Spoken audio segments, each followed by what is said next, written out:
पंचामृत, हळद आणि कुंकू ह्याने आपण अभिषेक केलेला आहे. आता आपण बाप्पांची ही मूर्ती इथून उचलायची आहे आणि इकडे लाल वस्त्रावरती आपल्याला ठेवायची आहे.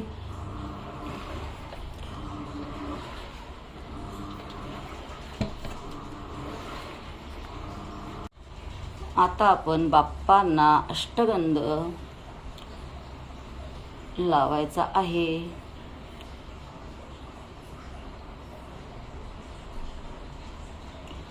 त्याचबरोबर आता आपल्या बाप्पांना आपण ह्या अक्षदा व्हायच्या आहेत.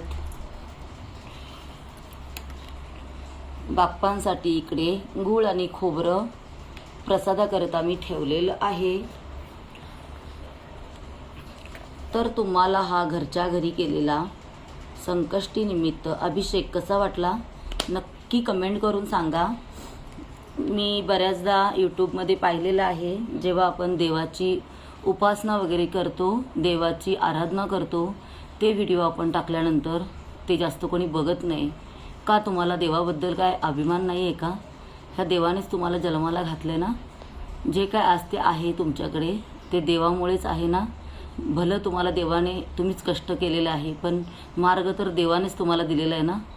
मग तुम्ही देवाची उपासना, पूजा, अर्चना करताना हे व्हिडिओ तुम्ही का पाहत नाही? बऱ्याचदा माझ्या मनामध्ये हा विचार आलेला आहे. मला कोणावरतीही काहीही शंका नाही आहे. माझं मत मी मांडलं. गणपती बाप्पा मोरया, मंगलमूर्ती मोरया.